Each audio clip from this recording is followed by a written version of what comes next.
So hello everyone. Yes, I'm Gael Obein. I prepared a slide to show you what I am in fact. This is this one. This one. So I'm an associate professor at CNAM, which is a designated institute for the meteorology. A designated institute is an institute that is in charge of taking care of the primary units for the country. And at CNAM, we are in charge of the primary units for photometry, radiometry, and spectrophotometry. And inside there is the transmittance factor and the reflectance factor, and so the bidirectional reflectance factor is also within this. In fact, I'm also the president of CIE France, which is the mirror committee of the CIE, the International Commission on Illumination. And I'm the delegate for the Division 2 at CIE, which is the division named Measurement of Light. So you see my stuff is really doing measurements. And also at CIE, if you are interested in those questions on the RDF measurements, we have a technical committee, which is the TC 285. And this TC is there to put a normalization on the measurement of the bidirectional reflectance distribution function. And I'm also the chair of this TC. And finally, last but not least, in fact, I'm in the frame of Euramet, which is the European Association on Meteorology. I am the coordinator of the European project that deals with the measurement of appearance since 2012. So at the moment we are in this project, which is called BXDIF. I take this name and put it on the web, and you will see that there's a lot of works that are done on BRDF, but also on BTDF, on BSS-RDF, all those measurements of reflectance and transmittance that are in development at the moment by the meteorology and also in the industry. So this is me. And now I will give you a very long lecture. In fact, I have 2 hours and a half. Usually I do it only for the students, and the idea is to the basic of doing a BRDF measurement, starting from the point that let's say you have the money, but you now have to construct a device that will do this measurement. And so I built this teaching a few years ago already. And, for those who have already spent a lot of time with kind of measurement, might be a bit boring because it starts with very basic stuff. So I hope you will not find this too boring, at least. And now I start. This teaching is split in 3 parts. The first part is very generality on the concepts of the measurement of appearance. We will not talk about optics, in fact, in this part. It will be general. I have a second part, very short, to give you a flavor of what is the psychophysical measurements, how we can measure the perception. Because as we will see, it's not enough to carry on optical characterization of the properties of surfaces, but have also, if you want to measure the appearance, you have also to take care of how this optical signal is processed by the brain, by the visual system, and this is the system that delivers you what we will call the appearance of a surface. And that appearance, for instance, the color, can be different than the spectrum, the reflectance spectrum. This is I wanted to show you at the beginning, in fact, and just for you to wait. But you see here at the middle, you have 2 identical spectrums. If you take a spectroradiometer, you will have the same signal. But in fact, the color can change according to other things, which are here, the surrounding of the color. And you see when I put circles, you have the color change, even if the spectrum remains constant. And what we want to do when we do appearance measurement is to have the color, not the spectrum. So let's start with the methodology. Methodology is the science of measurement, and that's what we will talk about during the full day. And the methodology defines principle and method allowing to quantify what we call the measurand. The measurand is the quantity that you want to measure. And for instance, if you have a cylinder here and your measurand is the diameter, you will use a caliper, which is the instrument that has been developed by metrologists.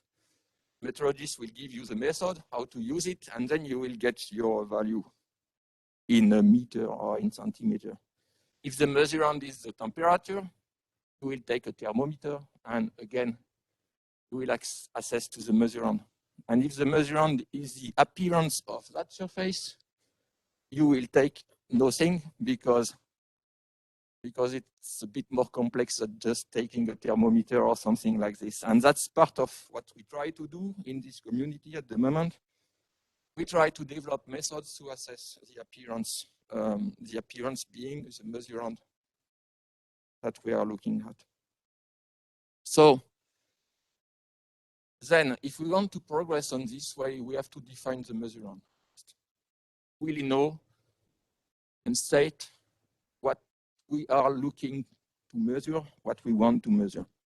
And if you're looking for a description, you have to go in the international vocabulary defined by the CIE, because this is the book where you find the definition of all the quantities that are in link with optic. And in the international vocabulary of lighting, the appearance is defined by the aspect of the visual experience by which the things are recognized. That's what we want to measure. We want to measure an aspect of a visual experience, so something that is in your brain and that allows you to identify the things, to recognize the materials, to recognize the objects, for instance. So it's not, it's better to go in lens methodology and try to measure diameter, because the objective here is not easy. But let's try to do it because it's our job. So we start and we take this definition. And for instance, to progress, here is an image. This image, I don't think, or I don't know if you can identify what is in this image. If this image appears to you, meaning that if you can recognize the things that are on this image. Probably not, except if you have seen previous presentation from me. And now I take this image and I just had information on it. And you see, then you identify things. You see turtles in a lake and on a piece of wood. And what is the difference between those two images? It's that I added what we call the visual attributes. And the visual attributes, this is other optical parameters like color, gloss, sparkle, translucency, texture. And this is those attributes that allows you to identify an object. So they are part of the appearance of the object. And that's the first conclusion we can take. We can say that the appearance is composed of the visual attributes, and those visual attributes enrich your perception of the world. They provide to the object a coherence and a unicity. If you identify the color, the gloss, you can say this is a turtle, this is the leaf of a tree or whatever. And somehow, if we go closer to industrial application, those visual attributes are linked to aesthetic, to sensation of quality, and then to your wish to buy. And that's why it is very important for industry to control those attributes because if they control it, they can make them appealing. It's important for food industry. For instance, if you look at this, you feel like you could buy it. For the cosmetics, where the appearance is essential, in fact. Also for packaging, where using always a good continuity and a good methodology of the appearance of the color, for instance, you can even develop an identification of the brand without even name on the page. Here you don't have to see the two brands to know what we have in front of. It's important for fashion and textile, and it's not since yesterday. But you see here, for instance, the details of the gloss, of the transparency are very well rendered by the artist, in fact. And this is from 1784. This is also important for virtual reality, because if you want to render an object, you have to capture and to measure then the appearance of the object you want to. And because we are progressing in those measurements, the rendering models are getting better and better. It's a long list, but it's just to show you all the impact that can have this research on the measurement of appearance. For architecture, and also for all the high tech, because looking at the object, you can develop usually an idea of how robust this object is, and if it's something expensive, you expect from this object to be robust, especially if you have to carry it. There is a new need, very important in 3D printing, because the 3D printers are progressing very fast. Now they are very good to render the shape of the object, and the next step now is not to reproduce the shape, but reproduce the appearance of the object.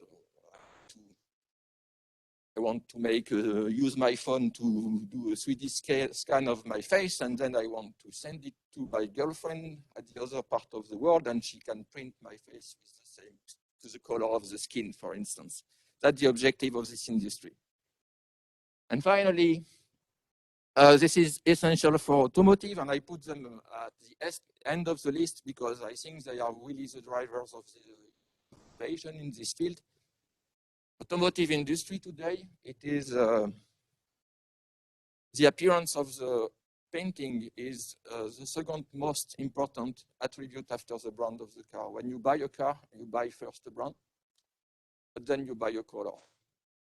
I will skip this one because it's a bit old. So that's the motivation, in fact, to measure the appearance. What I said is that it is essential for most of industrial to control these attributes.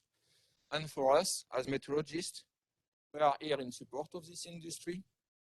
So we must provide them measurement solution to control the appearance, stable standards and artifacts traceable to national references that are kept stable, and guidelines and measurements protocol to ensure that the measurements are performed in the correct way.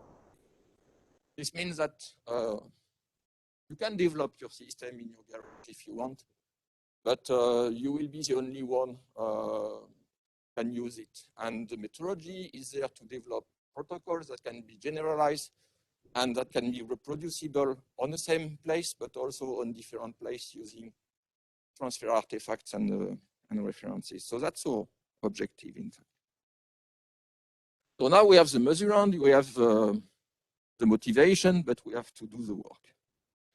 And the first thing is, as I said before, there is a good news. The good news is that appearance doesn't have to be measured at all. For instance, look at this lucum. You will find that it's difficult to measure the appearance of a lucum. But in fact, you can split your problem in more easier parts, which are the measurement of the separate visual attributes. So you can make your efforts to measure the color on one side, the gloss, the texture, the translucency using different quantities. And if you put all those quantities together, you might have an idea of the full appearance of the object. And this is always easier to tackle small problems one after the other than a very complex problem at just one step. Even if this afternoon, talking about gloss, I might have something different. But one methodology can be developed per attribute, but be careful. It's unfortunately not as simple.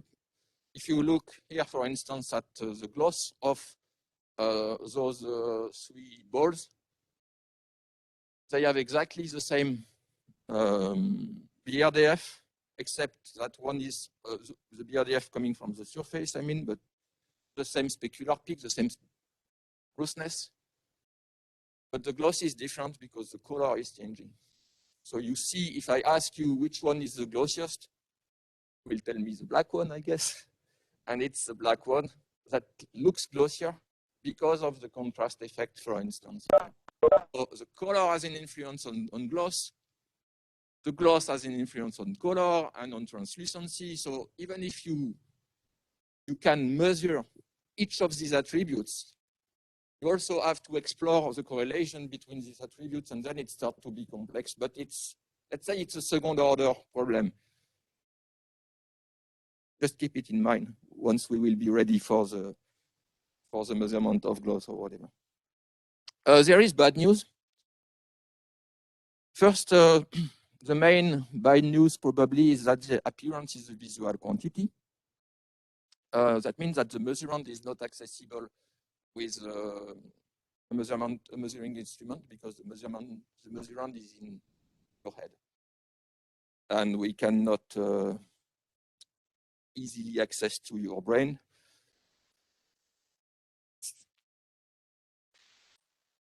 Would be cool, but we can't do it. So that's what I told you before. And this is another example that I use. For instance, here I put a color, patch of color. One is green, one is yellow. And here I have a small blue filter. And you see that if I put this filter blue on the yellow, I will get something that is green. So now you have those 2 colors that have the same, almost the same color and almost the same spectrum. But look now, if I put the full filter on full screen, that color patch that was green before is now yellow again, even if I didn't change the spectrum. But no, none of you will tell me this is green anymore. So I can do it again because you're not convinced. I put the blue here.